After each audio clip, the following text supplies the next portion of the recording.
Hey everybody, welcome back to Rebootleggers. This is a comedy adjacent podcast where we reboot film and movies and sometimes books. I'm Scott Owen. I'm Frank Sarah. That's not true. Frank's head are full of juices today. He's a juice boy. Got that head juice. He can't be on. His head is like Violet Beauregard in Say the movie. Willy Wonka. Oh, yep, there you go. With the blueberry head. Frank's got blueberry head. Yeah, he should really win the chocolate factory. For putting up with this nonsense. But it's almost Thanksgiving.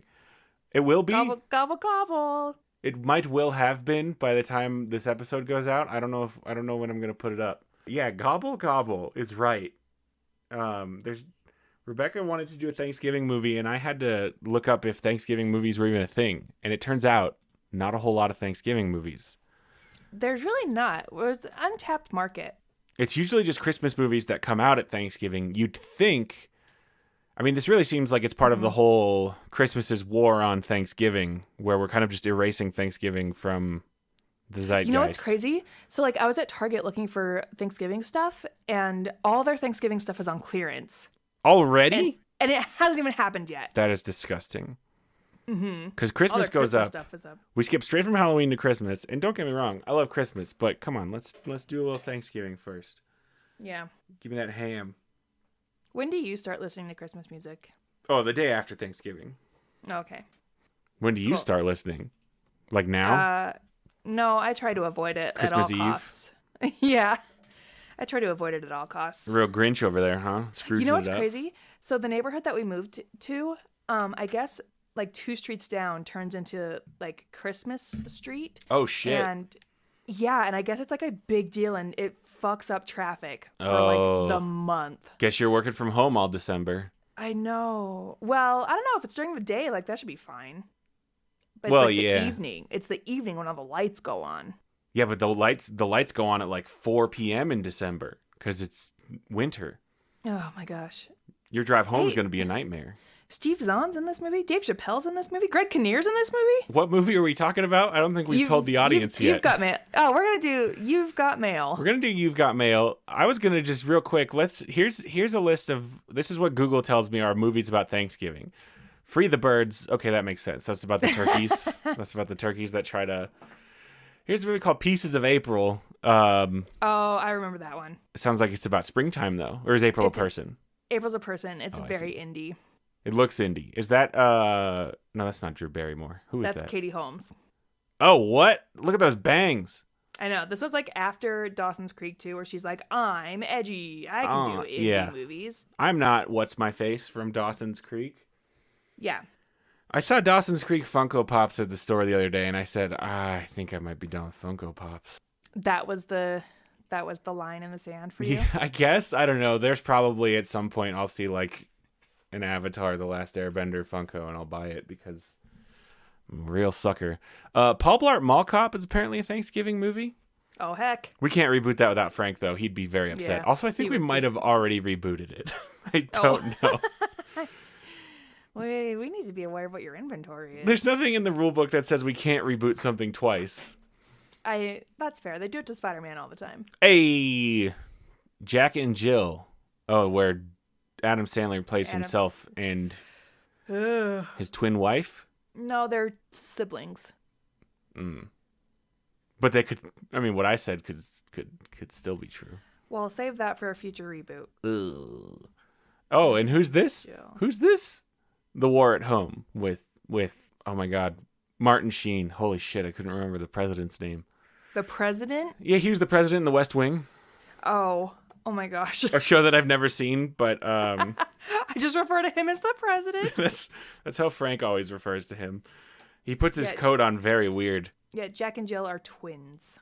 Oh, that makes sense. Okay, but we're gonna do You've Got Mail, a movie about America Online. Because did they pay for this? America Online? Was it sponsored by them? I need to find that out. But this was is inspired by the 1937 Hungarian play Parfumery by Miklos Laszlo, which had earlier been adapted in 1940 as The Shop Around the Corner in 1949. Later been adapted. Yeah. No, it said earlier. That doesn't make any sense. Yeah, Yeah. it should be later. Earlier than You've Got Mail, though. And then adapted again in 49 as In the Good Old Summertime. Why do we keep adapting this? Kind of crazy that email has been around since 1937. Yeah. It marked the third pairing of Hanks and Ryan, who previously appeared together in Joe versus the Volcano and Sleepless in Seattle. What's crazy about the Wikipedia is it doesn't even tell me what this play is about. Parfumery? Yeah. Search Google for perfumery. Yeah, I'm checking it out. It's like, did you mean Sephora? And I'm like, Yeah, but put a pin in that. Yeah, it's just telling me about all the awards he got for Parfumery. So did he predict America Online in this original play? Oh, maybe. Oh, He's like, the world will be connected by invisible wires. Invisible wire. But no, they were visible at this point, actually, still. In 1998, we didn't have Wi-Fi yet. They had to be hooked up to the telephone lines. Oh, my heck. At least we didn't have Wi-Fi in my homes. Maybe Tom Hanks had Wi-Fi in his big bookstore. So in this movie, Meg Ryan... Oh, okay. I found a description. Give me. The play takes place in a Budapest gift shop around Christmas and follows the personal relationships among the store's employees and customers. The central relationship, and the one emphasized in the movie versions, is between two bickering coworkers who don't realize that they are in fact pen pals. It's the first meet cute. It might. Well, I don't know because they've already met. Oh, they have already met, and it wasn't cute. Yeah, because they disliked each other. The very first meet cute is what I've Googled here. The very first meat cube? Oh, you got some meat cubes. The origin of the term meet cute is unknown, but appears to be familiarly associated with Hollywood screenwriting by at least 1941. The earliest example given by the Oxford English Dictionary is from Anthony Boucher mystery novel The Case of the Solid Key, in which the character says, "We met cute," as they say in story conferences. So then it's got to appear before then, if they talk about it in story conferences. What's a story conference? You know, it's like AuthorCon. AuthorCon 1941. Here we go. Yeah. Okay, who was going to AuthorCon 1941? Hemingway. Some of the others. Mildred Pierce. No, that's the name of the book. Jane Eyre. You're just throwing out high school books that you had to read. The Wuthering Heights. Oh, The Wuthering Heights. Heathcliff, my ghost. Wait, he's the ghost? No, he's not the ghost. Is there a ghost? I don't know. I didn't read it. Oh, his name's Heathcliff, though. That's a pretty good name. Okay, put a pin in it. We're going to reboot Wuthering Heights with Heathcliff the cat. Oh, original Garfield. Uh-huh. Okay, but put a pin in it. Okay. Put a pin in it. We got to talk about You've Got Mail. So now it's about bookstores, right? Yeah, because what year was this? 1997? 1998? Do you remember bookstores? I do. Barnes & Noble I still go to sometimes just for, like, the nostalgia of it. Yeah, and I go to Barnes & Noble's to find, like, gifts. Yeah, because they got all kinds of things. Man, that's a good idea. I should go there because we got gifts coming up. We got that gift time coming up. But anyway, do you remember 1999? What year was it? 1998. We were 9 years old. Yes, indeed. And do you remember like Pokemon had just come out in America? Bookstores were like a thing that were all over the place. And then big mega bookstore chains like Borders and Barnes & Noble were starting to take over, kind of like Amazon. Yeah, tiny little bookstores were ubiquitous. Yeah. Which I don't even remember. I don't remember that even being a thing because the only bookstores that I could go to when I was 9 was the chain of Family Christian bookstores. Oh, no. Yeah. You know what they sold at the counter? They sold little mints and they were called Testaments. Oh, and you had to pay for them? Oh, yeah. They came in like a pack of 12 or something. They were about the size of Mentos. You would think testimonies could be free. Well, these are... Oh, my God. Now I really wish that I bought one because I can...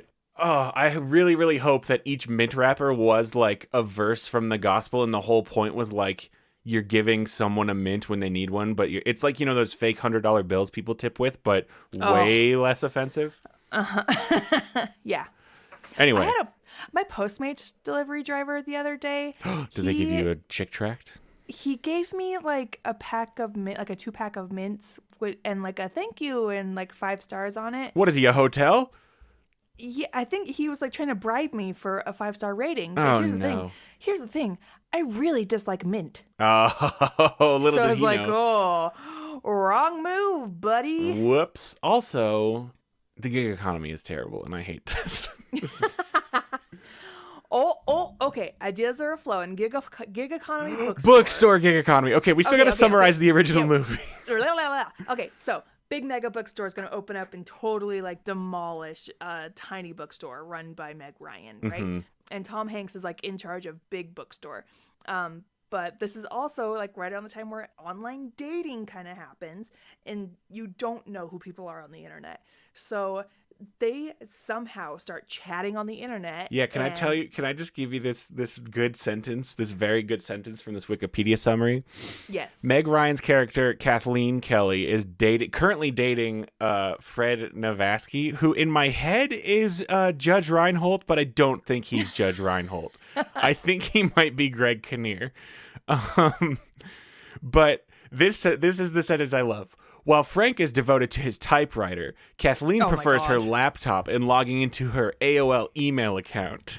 Oh my God. Using the screen name Shopgirl, she reads an email from NY152, the screen name of Joe Fox, who Joe Fox is Tom Hanks, and they met in an over 30s chat room. Oh my Lord. Oh, and also because most of this movie is them communicating through type, so they also have to narrate or read out loud the things that they say as they're typing it. It's very like Sex in the City. As her voice narrates her reading of the email, she reveals the boundaries of the online relationship. No specifics, including no names, career or class information, or family connections. Class information? Class information and family connections, the things that we all talk about online in our chat rooms. I'm a hobo, but you wouldn't know. Oh, my family doesn't believe in attending these events. Oh, no, we're very well connected. So then he opens his giant they've got their giant bookstore, and he opens a giant bookstore right across from her tiny bookstore, and she gets very mad and goes and tries to punch him or something. I don't even remember. And then they fight in the bookstore, but then they keep talking on the internet and they're like falling in love, and then they agree to meet up in real life. And she's like, I'll be the girl wearing the pants. And he's like, I'll be the man with the rose. And then also wearing the pants. And he goes in and he sees her through the window and realizes who it is because she's wearing the pants. And so then he gets spooked because he's like, oh shit, it's that lady I've been fighting with. And so he stands her up, and then they talk on the internet about it. And then because he knows who she is now, he's continuing to talk to her online as the guy she doesn't know who he really is, but then he starts like wooing her in real life, and then they become friends. Her bookstore does shut down entirely because of his, but they still are friends and fall in love, and then at the end they agree to meet up again in real life through the internet, and then they meet up in real life, and she's like, oh my God, thank goodness it's Tom Hanks. I hate this. Yeah, it's stupid. Like, he is super taking advantage of this woman. She's bankrupt. Yeah. And yet he still wins. Yeah, the shop, here's the line from Wikipedia. The shop around the corner slowly goes under. Kathleen's employees move on. Christina goes job hunting. Okay, that is not moving on. That is being forced out of your job. George gets a job at the children's department at the Fox bookstore. Got sniped up. Aunt and Birdie retires. Okay. Kathleen takes a break to figure out what she wants to do, parentheses, write children's books. How is she going to afford to not have a job in New York? Oh, because as we all know from movies, if you own a small business, you are very rich. Joe realizes his feeling towards Kathleen and begins building a face-to-face relationship, still keeping his online identity a secret. They slowly build a friendship. And then eventually they meet in person again. Ugh. Oh, but Joe tells her in real life before they go meet as Joe, and then she's like, okay, and then they go and meet in real life. She's like crying or something. I think he fucking messes with her just ahead of time, and then he goes and meets her again. Well, no, hold on. So Wikipedia, Joe realizes his feeling towards Kathleen and begins to build a face-to-face relationship, still keeping his online identity a secret. They slowly build a friendship. Eventually, NY 152 arranges a meeting between his online persona and shop girl, but right before she is to meet her online friend, Joe reveals his feelings for Kathleen. Right Kathleen. before she's going to go meet her online friend, Joe, her real life friend, tells her that he loves her, and then she, just right before she's about to go meet her online friend. So he just dropped this bomb on her. Oh my God. Because she doesn't know that her online friend is him. So he just dropped this huge emotional bomb on her right before she goes to meet this guy who already stood her up once, and she's clearly attracted to based on all these things that she knows about him because they talk online. And then he's like, haha, it's me. I'm just kidding, bitch. This is a nightmare. This is a nightmare scenario. Okay, well, let's make it better. Let's make it better. Or, worse, as sometimes we do. Well, we'll be the judge of that. Dave Chappelle's in this movie? This movie cost $65 million to make, and it made $250.8 million. Well, those meat cubes really bring in the viewers. Meat cubes. Is Dave Chappelle... Hang on. I think Dave Chappelle is Tom Hanks's advice-giving black friend. Great. Yeah, from... Branch manager Kevin. Yep. Joe arrives at work overseeing the opening of new Fox books in New York City with the help of his best friend, branch manager Kevin, played by Dave Chappelle. Yeah. You gotta have a best friend who is black. He is like the one black guy in this movie. Yeah, it's the whitest. It's a very, very, very white movie. Oh, boy. He looks great, though, Dave. He looks great now. Have you seen him recently? He got really, really shredded. He's quite muscly. I did not know. Just gonna do a Dave Chappelle... You paid attention to 2019. How can you not? You just notice, oh my gosh, Dave, you're huge. Dave got huge. It's like in The Good Place when Chidi takes off his shirt. You can't not notice that. Have you not watched The Good Place, Rebecca? I have. Did you see Chidi take off his shirt? I did. I sure did. And you didn't even react. Well, no, I did. I didn't hear what you said. Okay, fair. You played it off. Hold on. Now I'm watching the end scene from You've Got Mail. This is what I meant to look up, and then I got down this very ripped Dave Chappelle rabbit hole. Okay. Okay, I'm watching. She's like running. I think this is what are you after... seeing? This is after Joe has told her, I think, because now she's walking to the park. Why is she so, animated? Around. Because she's excited. Oh, yeah, no, that makes sense. 91st Street, damn, they upper West Side.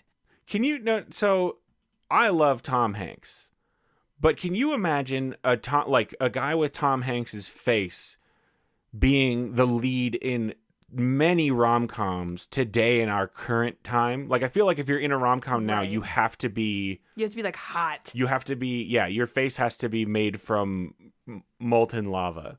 Oh, he's got a dog. What's his dog's name?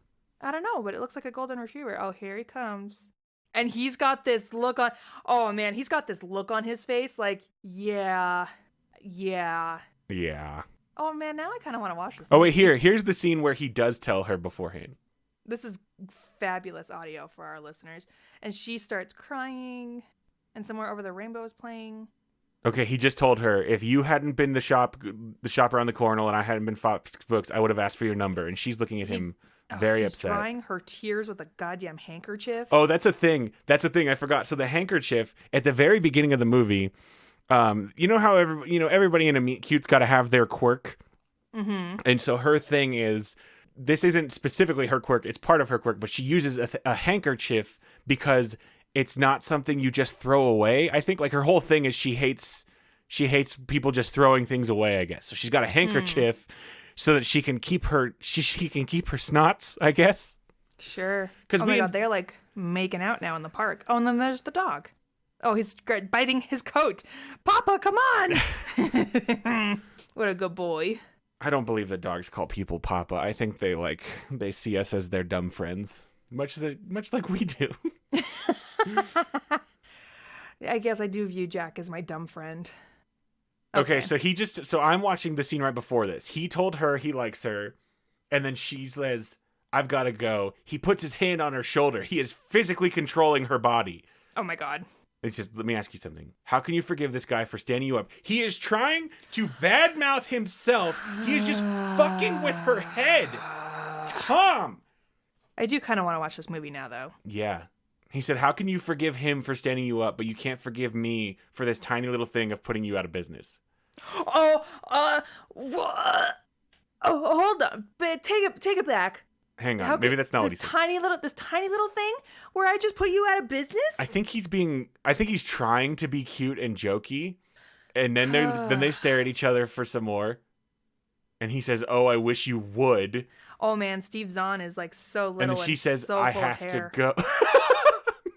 Steve Zahn is so little and so full of hair. We need to get that on his tombstone or something. Like, we need to get this Rebecca Frost quote from a podcast that no one has listened to be the definitive Steve Zahn.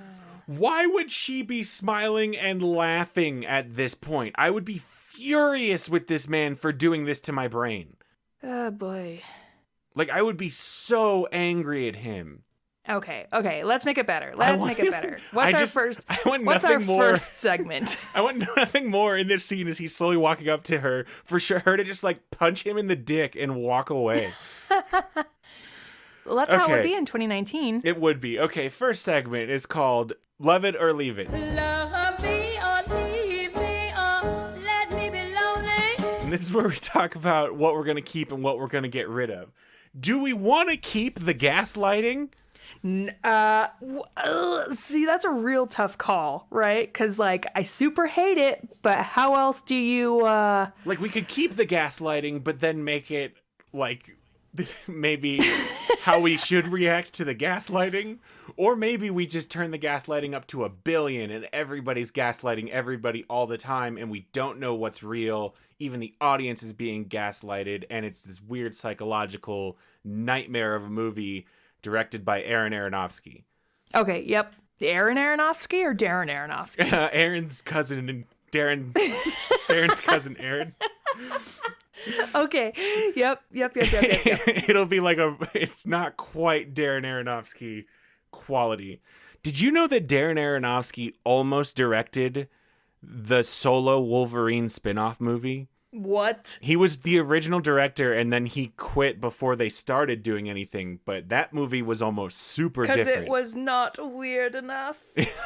Maybe. Because they had CG claws. Snicked, right? God, I would have loved it if the sound effect of his claws popping out in that movie was just a person going, snicked!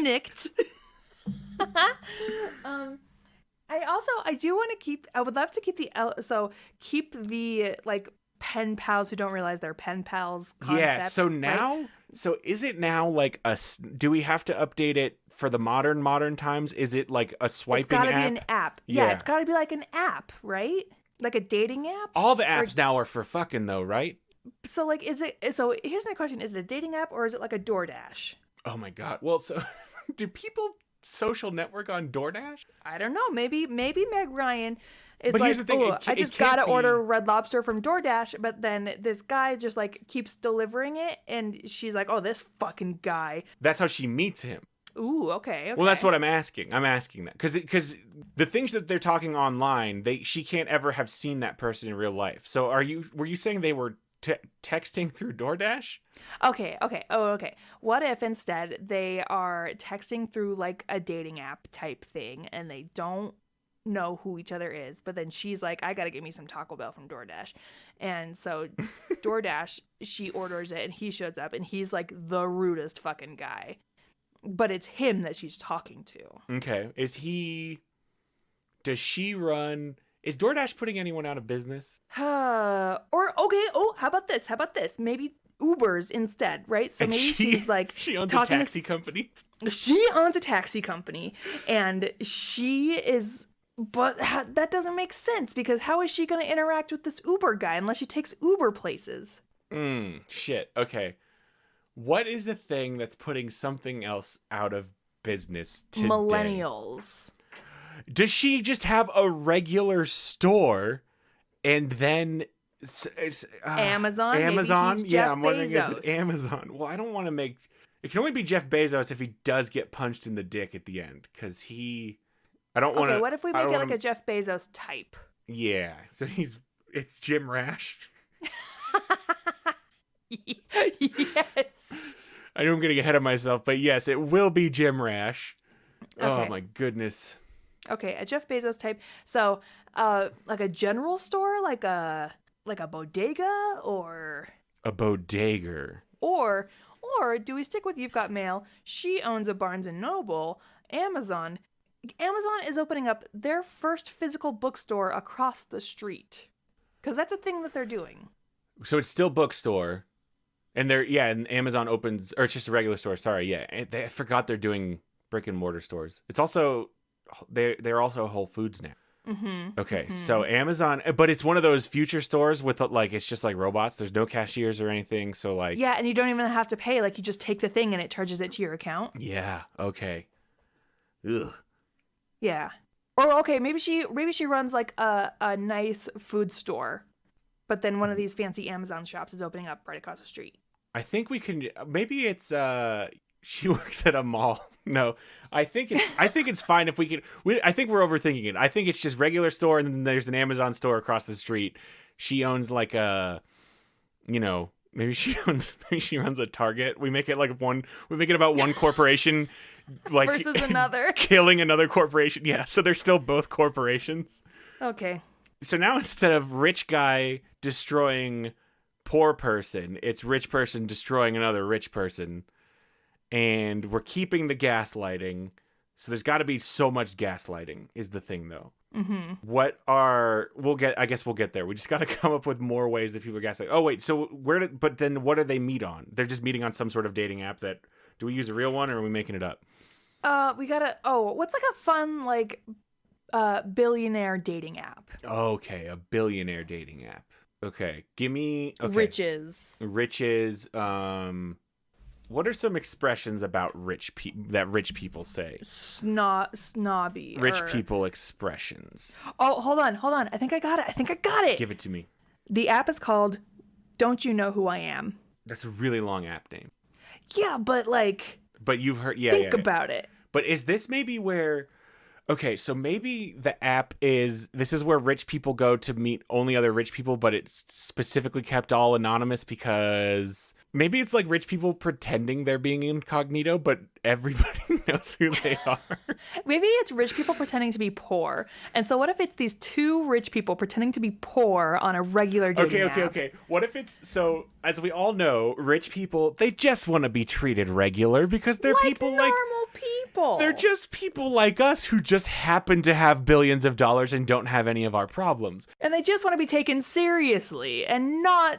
Like, they don't want people to love them for their money. They want people to love them for who they are as people. So what if this rich person, they go on this dating site to be like, to pretend like they're a normal person, and then it'll be like a little funny that of all the normies, these two rich people found each other. Oh, I think so. I think that and then they go to meet up at the end and she's like, oh, thank God. Another rich person. I think also just it'd be funny if we reveal at the end that this dating service is actually just all rich people trying to pretend to be normal poor people. And it's just like so clear that they are entirely out of touch. Right, because none of all the normal people can tell like, oh yeah, we're not going to use this dating service. Like this is just weird rich people, but all the rich people think they're like pulling it off.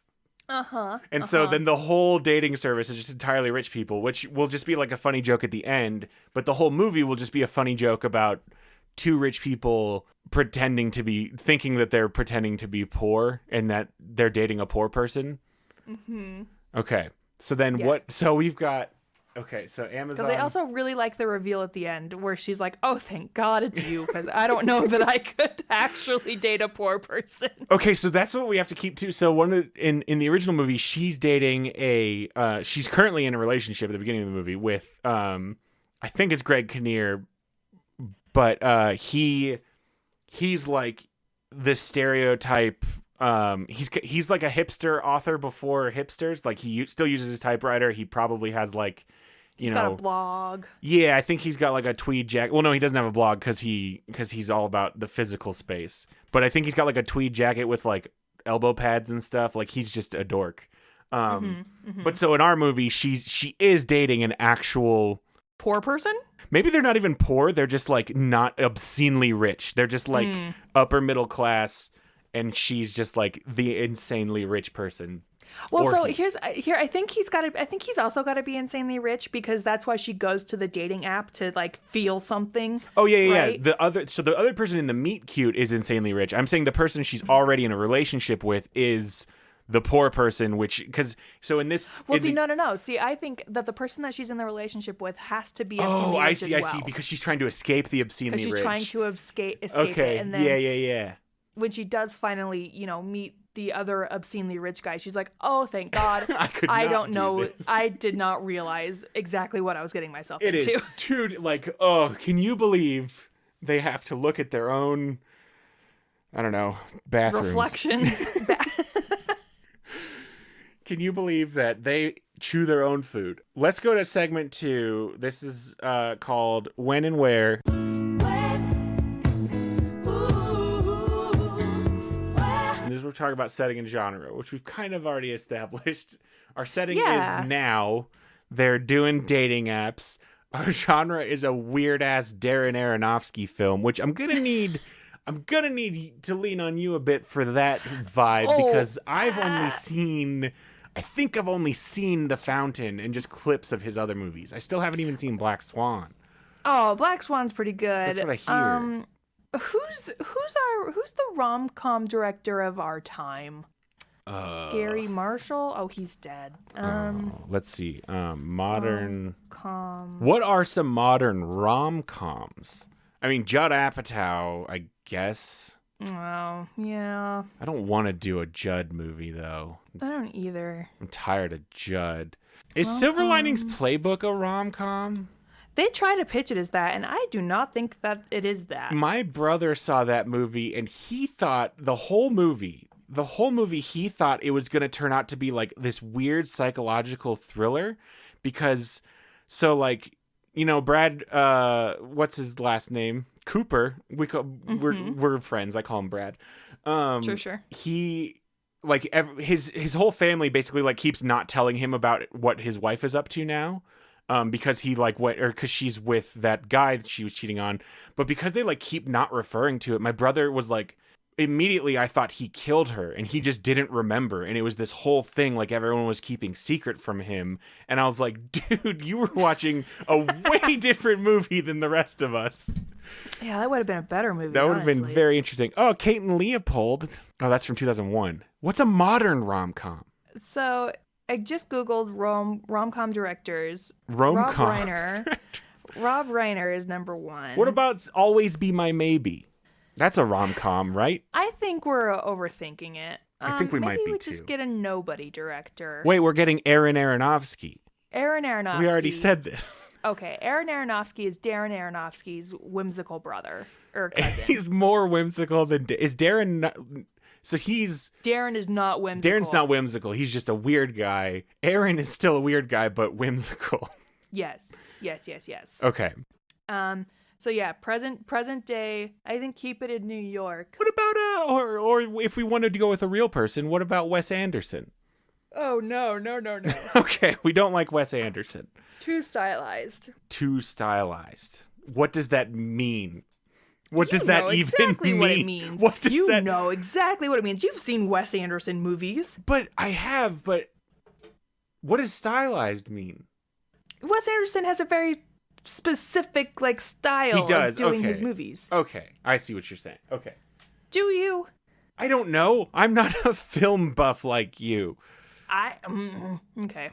Okay, wait. So to stylize means to depict or treat in a mannered and non-realistic style. Oh, I did not know that's what stylized meant. Okay. So I see what you're saying. It's kind of like how everybody just acts like these weird things they're doing are not weird. Correct. Okay, yeah. I do. But like I guess West, that's how though. rich people act, right? Oh. So I guess maybe. But do we want them to do it in an endearing way for our movie? Here's my other question. Rich people aren't endearing. Right. So we don't want them to be, because Wes Anderson, I feel like this is, I don't know, maybe you don't like Wes Anderson, but I love how his movies make me feel about his characters. Like, I love how everyone is weird and goofy and just acts like it's normal in his movies. But I agree, we shouldn't do that to these rich people. These rich people should be. I don't want to relate to these people in our movie. Even though, have you noticed most movies are absolutely about very rich people who we should not be able to relate to? Like Home Alone. Like Home Alone is about like the richest motherfucking family there is. But like we like them for some reason. Like most Christmas movies, almost every Hallmark Christmas movie is about entirely just rich people problems. Like there's that one specifically about a rich woman who owns a town whose dad won't give her an inheritance until she goes and spends a weekend in the town with only being given $100 and not being able to take her identification.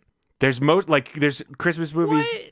Yeah, most of these like white people Christmas movies are about insanely rich people. One of them is about like they like own a ranch that's about to go under, but the ranch is like they're still very clearly incredibly rich people. They're just about to lose their ranch to some like city expansion. They can't be incredibly rich if the ranch is about to go under.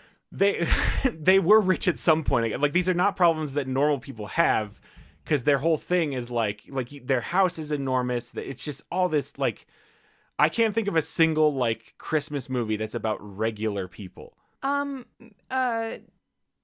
Christmas Carol. He's very rich. That's the whole thing. But the people in it are not. No. He is very rich. He like is the executive vice president of a toy company that just sold like $1 million toy. He's insanely rich. But there's all the other poor people in it. The elves? What people? There's no one in it besides him and his kid. Tiny Tim? Okay, I was thinking of the Santa Claus. Oh my god. I realize now that you said A Christmas Carol, but my head is thinking of Tim Allen's The Santa Claus. Oh my god. Okay, yes, A Christmas Carol. The story written 100 years ago. We have to move on. I'm just okay. Okay, so these rich people. So we're just going to do a movie about rich people where we don't even get along with rich people. Mm-hmm. Like Always Be My Maybe, a rom-com that just came out is about rich people. Always Be My Maybe is not about rich people. Ali Wong, or what's her name? Is it Ali Wong? Yeah, Ali Wong. It's Ali Wong. She's not rich. She's successful. She's a rich celebrity. She goes to red carpet events. Anyway, all of our movies are about rich people. Because rich people are the people making movies. Okay. So we've got rich guy. Let's move on. We've already got our setting and genre. It's gonna be weird. We're gonna get into the weird stuff. We're gonna get into the weird stuff in the plot, and that's where we're really gonna get the fun parts. Let's talk about characters and casting in our segment called "Who Can It Be?" Who can it be now?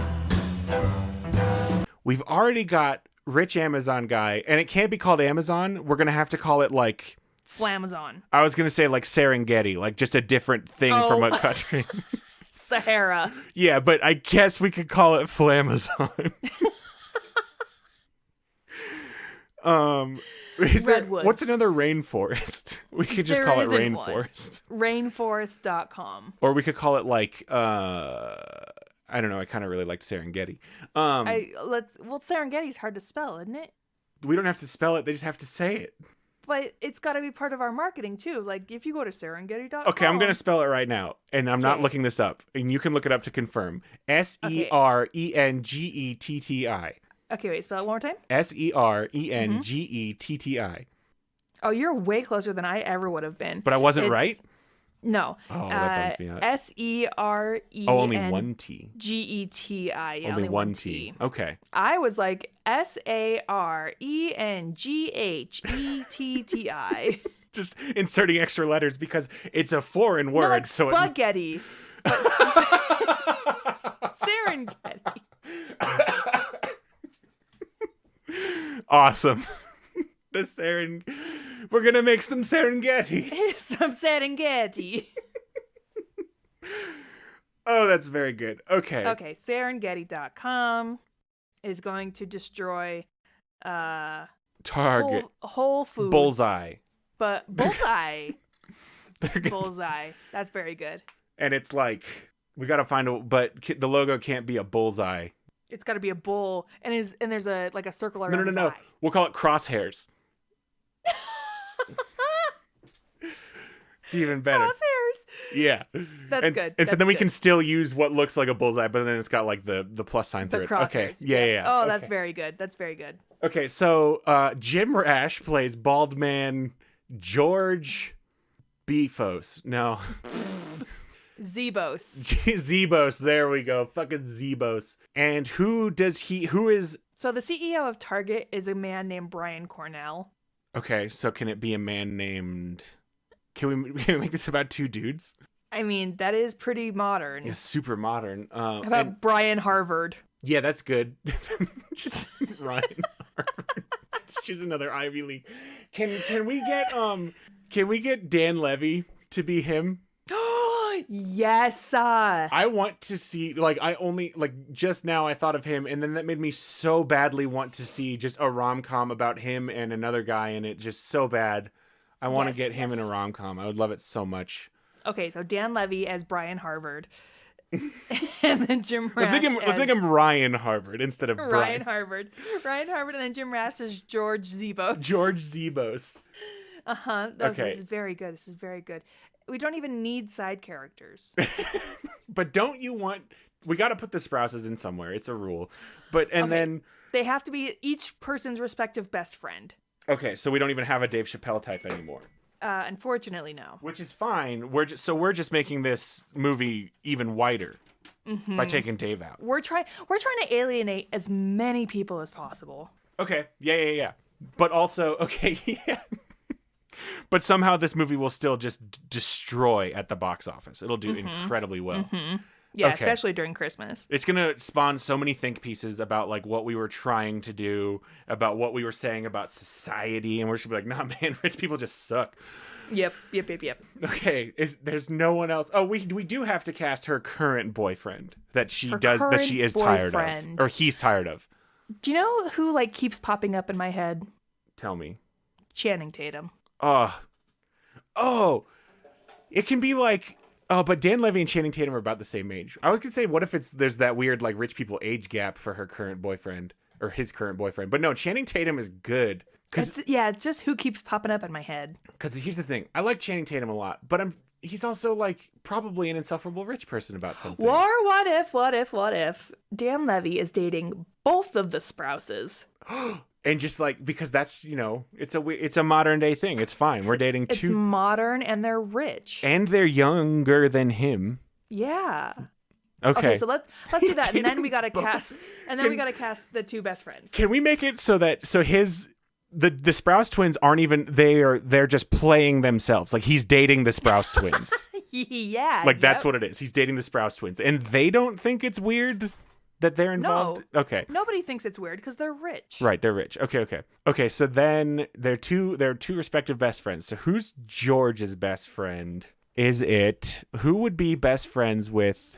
Like an Elon Musk type? Jeff I keep forgetting that we have to make everyone terrible. I was going to say like... Allison Brie, just because I was thinking Community. But it's got to be... Yeah, who are rich people friends with? Well, so I Googled Jeff Bezos' best friend, and all that's popping up is Amazon CEO Jeff Bezos had an affair with his best friend's wife. Oh, of course he did. Jeff Bezos' best friend. I was hoping it was just like a ton of things like, I'm his best friend. Nope, it's just a lot of stuff about his divorce. Lauren Sanchez, relationship timeline. Affair with friend's wife may cost Amazon Jeff Bezos $69 billion. Nice.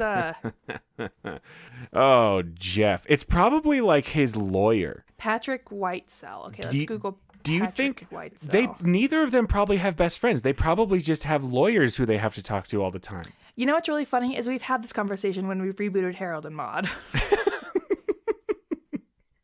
Okay, Patrick Whitesell is an American talent agent and executive chairman of Endeavor, an entertainment and media agency. So Kanye West. It's got to be Kanye West. Oh, one of them is best friends with Kanye West. Jeff Bezos will be friends with Kanye West. Jeff Bezos George Zebos. And then George Zebos is absolutely best friends with Kanye West. And then Ryan Harvard, because it's only Target. It's not Amazon. He's like a down to earth, like Rachel Ray. He's best friends with someone from the Food Network. Yeah, why not? No, I like it. No, Food Network celebrities don't get enough. So is he friend? Let me just look up Okay, Food Network celebrities. I should know this because of who I'm married to. Okay, you've got your Gordon. Oh, Rebecca. What? Does it have to be Guy Fieri? Absolutely has to be Guy Fieri. Of course, you would say Fieri. That's how he gets mad if you don't say it the right way. And he does make a joke about like he's like, when Serengeti opens their store across the street, he's like, Serengeti. He's like, it sounds like something I would make in a pasta dish. Yes. Sounds like something you'd eat at Flavortown. Yes. When you're back home in Flavortown. Okay. This is very good. Okay, so it's Guy Fieri. Let's move on to our final segment called What's Going On? This is where we talk about the plot. So it's basic. So I feel like the plot's just got to remain the same. it's got to be mostly the same. Oh, but I think we need to talk about just how much more gaslighting. We just got to talk about like all the gaslighting that's happening in this. Like so much gaslighting. Yeah. One of the things, so the big gaslighting in this movie is that Tom Hanks finds out, that he's been talking to Meg Ryan online, but he doesn't tell Meg Ryan. And then we just need to have so this means that George Zebos is going to have to realize that his online crush is not a poor person. I feel like early on they should both realize who they're talking to, but not tell the other so they're person. both gaslighting the other. Okay. Yeah. Here's the thing. We do need to come up with their online handles, because the fact that she's called Shop Girl and he's called NY152 or whatever is like a big deal in this movie. So I feel like Ryan Harvard's should be Bullseye. Okay. Yeah, that's probably good. Right? For his store crosshairs. Yeah, for sure. Or like Headshot, or like oh no, that sounds Got Him, or like Got Him. It'll be like Gunhaver 45. Personally, I like Bullseye. Bullseye Profits, but like there's okay, Bullseye, but it's a $sign instead of an S. Okay, wait, hold on. I'm gonna Google Target slang. Target slang. You mean how moms call it Target? What if that's his? Okay, yes. Target. His handle is TARJAY. Target. Target. Mm-hmm. Okay. Okay. And then what is George Zebos? George Zebos. What is he into? What is Jeff Bezos' hobbies? 5 things Jeff Bezos does other than work. Only 5? Jeff. He sleeps a lot. Sleepy boy. He spends his time combing the oceans for discarded NASA rocket ships. Why? It's like, this is the 4th rich person I found out about whose hobby is just like combing the ocean for wreckage. James Cameron does it. We learned that the guy who wrote the books that Sahara is based on does it. Okay. Oh, what if George Zebos, because he's too lazy to like really come up with a fun username. Poor person or poor guy. Oh man, no money. 152. No money. No money, no problems. That's probably good. Probably good? No, that's very good. God damn, I can't even Google his hobbies without hearing about his divorce. Yeah. Here we go. A day in the life of rich man Jeff Bezos, who always offers to do the washing up. You hear that? He offers to wash the dishes. What a regular guy. What if that's dishwasher 62? 62. Dude, I did not, I knew roughly what he looked like, but getting a picture of him, I did not realize, how perfect Jim Rash could be him. Yeah, dishwasher 62 is good. Because, only poor people wash dishes. Oh my gosh, he's dressed as fucking Dr. Evil here, not ironically. Oh my God. I'm going to send you this picture. This is a picture of him. He's dressed as fucking Dr. Evil with a scarf. I sent it to you in Skype, so you probably won't be able to find it anywhere. That can't be him. That's him. Ugh. Did you know that Jeff Bezos, according to the caption on this image, Jeff Bezos, the founder and CEO of Amazon, prefers to wake up naturally without using an alarm clock? Yeah, Jeff, if only we all could afford to just, wake up whenever we wanted and didn't have jobs that had, schedules and deadlines. Okay, so we have Tarjay and Dishwasher 62. Tarjay and Dishwasher 62 Okay. meet on, what's the name of the rich people pretending to be poor people app? Oh, right. What did we call it? You called it You Know Who I Am. Oh, Don't You Know Who I Am? Don't You Know Who I Am? Yeah. Oh, wait, but it's supposed to be rich people pretending to be poor people. So why would they call it that? You Don't Know Who I Am. I feel like it's got to be like just a ridiculous. So I think we're overthinking it again in the way that all dating sites now are not, like, they're not like farmers only. It's for people who like farm stuff. Like, or like they get rid of vowels, right? So what if we just call it rich, but it's just RCH? Or poor, but it's called just PR. You guys on poor? Or poor. Oh, no, it's poor, PUR, but it's also like reads as pure because only rich people are pure. But that's also the brand of a real life filter water. Because you're filtering out the poor people. So we're sponsored by Pure. Pure water. Okay. Okay, so then... So how do they meet in real life, and why do they hate each other? Like, because Serengeti's going to kill Target by opening right across the street? Yeah, okay. like literally the exact same as You've Got Mail. Right, okay. And instead of You've Got Mail, we have to call it... What's it called when someone messages you on one of these apps? It's the cash, like, tingling, like... Oh, it's something about DMs. Something about DMs. DMs? Direct messages? You've got DMs. Sliding. Someone has slid into your DMs. Sliding In is the name of this movie. Sliding In. That should be the name of the movie. Okay. It's called Sliding In. I was thinking way before we had talked about any of this, I was thinking we could make it We've Got Mail just for no reason. But this is before we even started recording. I was like, oh, We've Got Mail could be stupid. Okay. I like Sliding In. Sliding In is good. Sliding into third? No, just Sliding In. Okay. So then they just DM each other constantly, and it's just like emojis and GIFs and Bitmojis. On these dating apps, you have to. No, it can't be Bitmojis. It can't be, because then you can see faces. And okay, so talk to me about all the gaslighting. So they both know who each other is at some point. Like, they both realize it. Who stands who up?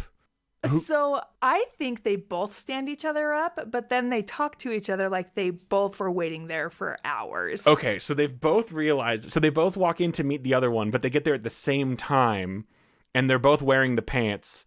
Mm-hmm. But because of just who they are as people, they both think that they are, one, the only one smart enough in the situation to have figured out what's going on, and two, they are so smart, they are definitely pulling this deception off. Yes, absolutely. Okay. And then also they're both like, I'm so smart that I totally see through his deception. Okay. He doesn't know that I know that he knows that I know. Oh my God. I can just... Jim Rash acting opposite of Dan Levy doing this scene of two rich people thinking that they're so brilliant would be so fucking funny. God, yes. This is good. I want this so bad. This is very good. Okay. So then...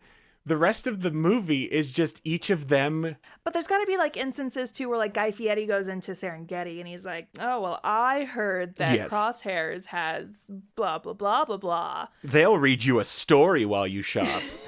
Yeah. And so George Zebos incorporates that into his... Yeah, his weird, like, the weird things that nobody actually wants, but his, down-to-earth love interest is totally into it. So but George Zabos he'll go into his assistant, his best friend Kanye.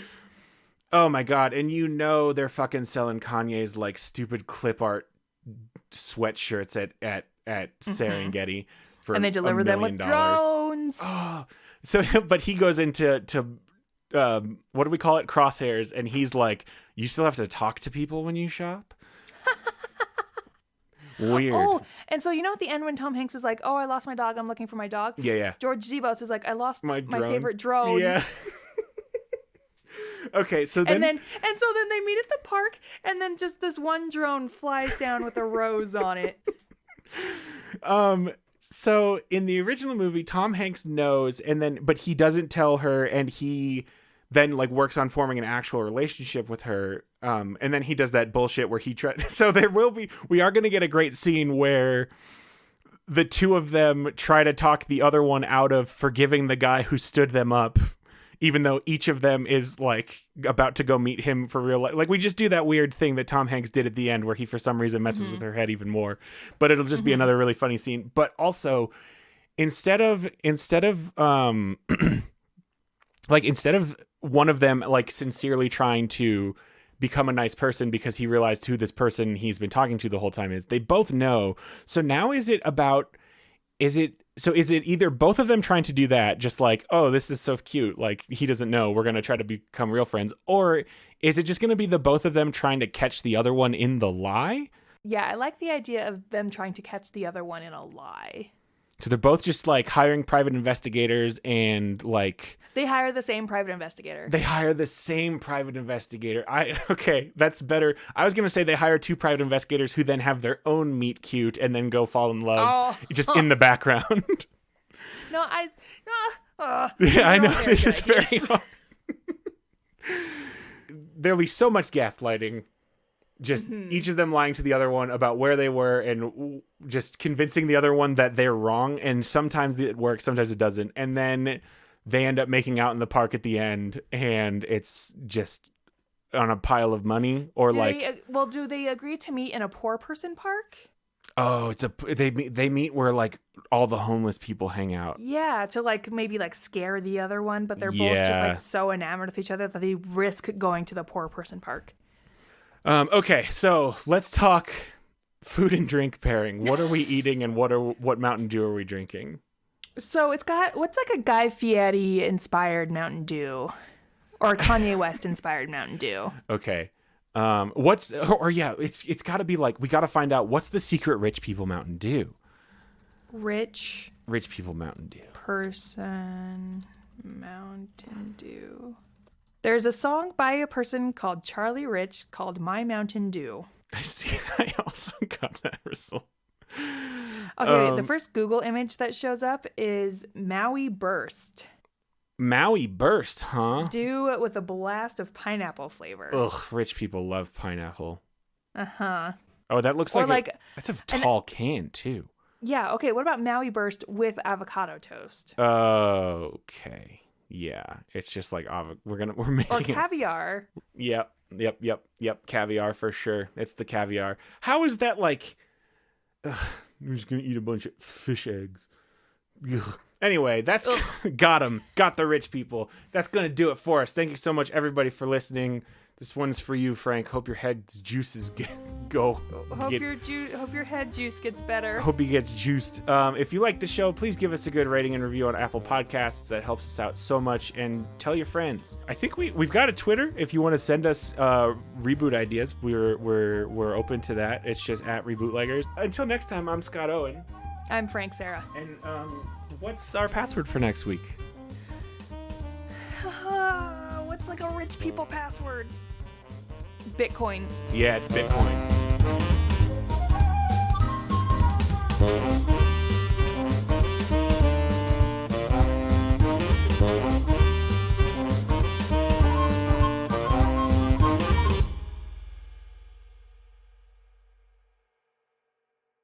An important message for all Oakley Street agents.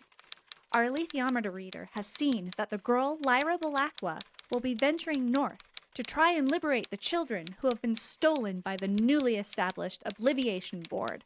We must make every effort to help her in her journey. We will be sending updates of her actions and location each week as more details from the alethiometer become clear. Please, help her if you can. She matters more than she can ever know.